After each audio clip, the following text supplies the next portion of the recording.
network mar Sawa Long Lasting Family Batso.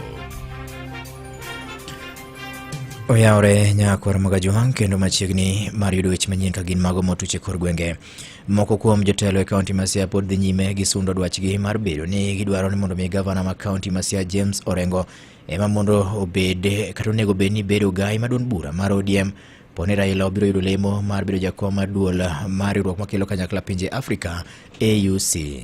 Giwacho ni kata obed ni gavana ma kaunti ma Kisumu Ngire Peter Anyang' Nyong'o ema ne oyier mondo mi koro ta chenro mag duond burano ka Raila wuon to biro bedo ni odich ka osero ombulu kolure gi lemo modwaro e Afrika mangima. Jaod bura ma Siaya mano Dr. Christine Ombaka gi nyawadgi mar Arieda Otiende Amollo wacho ni gineno ni Orengo ema ber gi lemono mar bedo gai maduond bura mar ODM.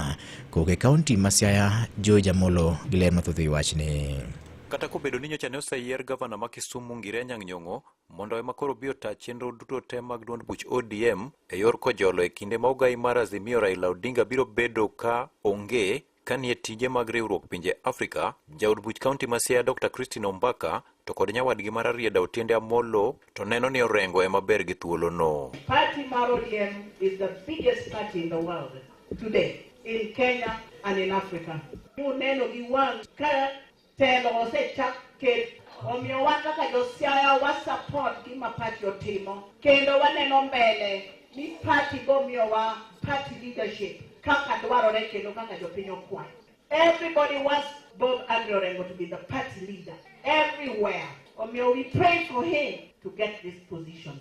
Wach ma Otiende Otielo kowacho ni Orengo ema nigi lony moromo. That one was very clear. ODM kae jowa mosegore lweny mogi mokwongo Raila Amollo Odinga. Mar ariyo ng'anono ma bende osebete bunge mang'eny mogi en mana James Agri Orengo. To mar adek en Professor Anyang' Nyong'o. To wang'eyo ni jakom kosedhi Addis Ababa ng'anono man gi experience, ng'anono man gi knowledge and history en mana James Agri Nawa. Nyegi wacho wechegi kar chung' od bura magem kama Orengo wuon to nosingo ne mana jopiny ni duond buch ODM ok gibi yie ni mondo mi omuony gi duond bura moro amora e pacho kae. We as members of the Orange Democratic Movement, we are committed to playing our role in accordance with the Kenyan Constitution, which declared that Kenya is a multi-party democratic state, and any forces which try to emasculate Kenya's constitutional architecture as a democratic state, we may never find a basis for agreeing if the object of what you want to do is to kill the multi-party system. Ne Radio Ramogi e kaunti ma Siaya, and George Amollo. Imedo winjo weche matut e kor gwenge gi Vincent Otieno. Ka pod wan mane kaunti ma Siaya kono nyakwara mogi en piny owacho kale bad migawo mar lupo nyoketho gige lupo machiko kopodho mane giromo milion 5 e kaunti ma Siaya odiochieng' manyoro. Gige kiluwa marichogo mayande ne omaki e dho wedhe ma yudore sub kaunti ma Bondo gi Rarieda no wang kalore kod chik doho ma bende ne omi bad migawo mar weche mag lupo chieng' tarik 20 mar dweni. Koke kaunti ma Siaya George Amollo pod chiwo maler mathoth e wachni. Gogni machiko kopudho go ekono wang bang' kane omagi e dho wedhe ma Bondo gi Rarieda kaka ilero gi ofisa mochung' ne migawo mar lupo e kaunti ma Siaya migosi Joshua Mwangi. After getting the court order from the Chief Magistrate Bondo Court, we have gathered in this ceremony of destroying a total of 37 illegal gears. Now these gears were confiscated by Kenya Fisheries Service jointly with our BMUs network and also the Fisheries Department in Siaya County, in Rarieda Sub-County and also Bondo Sub-County. The 37 illegal gears that have been confiscated are roughly estimated at 5 million shillings. Oyuak ni gogni machiko kopudho go eko osebedo ka ketho nam lolwe kendo koro golo chik mager mokalo ne jogo mapotiyo gi kelo aina go. These gears are very destructive because they have contributed in fishing out a very juvenile fish. And this is one of the reasons why you have seen the fish stocks in Lake Victoria are reducing at a very high rate. So our message today is also very, very clear to our fishermen out here who are still using this kind of illegal gears that time is up and law will catch up with them. So these patrols will continue. We are going to work together with all other stakeholders to ensure that we eradicate the illegal, unregulated and unreported fishing activities in the lake. Nowuoyo e kinde mane otelo e chenro mar wang'o gogni machiko kopodho go eko e boma ma Bondo, kama ofisa mochung' ne weche le mag bunge kaunti ma Siaya Mikae Sheila Ochieng nofulo ni wach tiyo gi kiluwa marichogo e achiel kuom gigo ma bende osejimbo lweny e kind le mag bunge to kod jopiny kama oting'o repe e kind mamoko. It is so unfortunate as they use these wrong gears, they end up clearing even the young fish that is not worthy to be removed from the lake. At the same time, they are also interfering with the habitats for wildlife, more especially the hippo, and in the end, we get issues with the human-wildlife conflict. Magi giwacho ka ofisa mochung' ne weche lupo e sub-county mar Rarieda Mark Owino kod jotend dho wedhe Walter Kwanyat kod George Owuor Otuoma bende oro mana kwayo maketgi mago. Anyalo nyiso jolupo ni ng'ato ka ng'ato okaw pesa ne to nyiew go tol maber. Waweuru nyiew tonde maricho ma bang'e tede maki kendo ide wang'. Mondo wabed gi ngima maber, watige tonde mabeyo. Kwayo maduong' ma kwayo jonam gitim gik ma sirikal dwaro. Omiyo akwayo jo network team gi DFO kanyakla gi Kenya Fisheries ni tiuru gi jo-Rarieda kanyakla mondo mi jo-Rarieda obed gi kwe e kit luwo ma giluwo. Ne Radio Ramogi e kaunti ma Siaya, an George Amolo.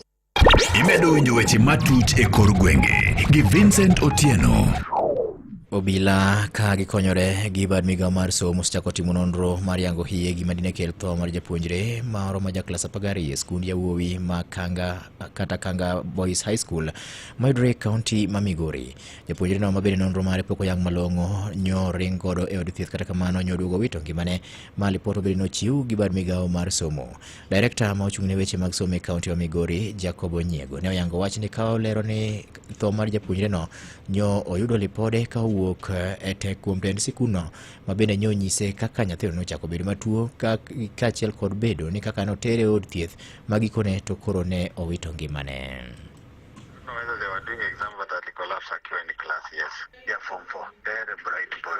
Najua sasa that was sudden. Mtoto was very okay, yeah? Yeah, he was very okay. That was sudden. But later the hospital will do the postmortem so that we could know the cause of death. Because what we are using is the report we've received from school, so the other details can be received from the hospital. Weche moko en ne ji mathoth koro dhier nono koluwore gi okang' ma jatend piny William Ruto kawo mar koro loko pache ka koro nyaka gi sani opoyo mokalo riwruok mar Ford Foundation ma kinde mokalo chien en owuon ne oseye ka otude gi wach mar bedo ni Ford Foundation ne siro weche mag ng'anyo ma kwedo piny owacho mare. Ng'anyono mabende ne otimore dwe mar 8 higani. Lokruok ma kamano koro timore bang' ka jatend piny William Ruto ne obedo kod romo gi ker mar riwruogno mano Darren Walker e boma ma New York. E kinde twak ma bende nobede kind jodito ariyogo, Ruto ne opwoyo riwruogno ka olero ni riwruogno koro siro lwedo piny Kenya timo lokruoge ma koro geto ting'o malo weche mag uchumi. Wach ma kamano koro nyaka gi sani onyuolo paro mopogore opogore ka koro oganda penjo ni to kare en ang'o mane rach e kinde mokalo chien kama Ruto wuon ne seyo riwruok mar Ford Foundation ka bende owacho ni en ema nosiayo kweth mag Gen Z ka ochiwo negi sir kotenore gi weche mag omenda mondo mi koro ne gikel tulo ma bende nokelo liet e pacho ka dweche 2 mokalo chien. Kata kamano wachno nyaka gi sani pod odhiero ji ng'eyo ka koro gigombo ng'eyo ni to en ang'o molokore sani mane ok obedo e kinde mokalo chien. Mimi nataka niulize watu wa Ford Foundation watuambie hiyo pesa wanatoa ifanye fujo ndio wapate faida gani? If they are not interested in democracy in Kenya, if they are going to sponsor violence, if they are going to sponsor anarchy, we are going to call them out and we are going to tell them they either style up or they leave.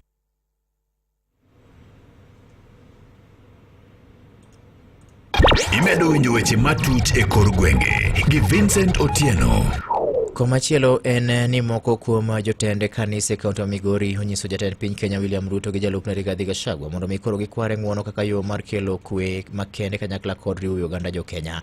Pope Maurice Otunga mar The Church of Holy Spirit Africa ne owacho ni thicho ok apis jalup jatend piny ok en yo mar tieko ywaruok e kinde kod jatende William Ruto.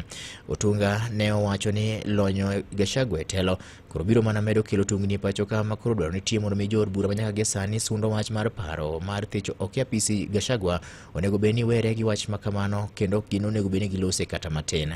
Kowuok e kaunti ma Migori, jafwambo marwa Jojuma giler mathoth e wachni.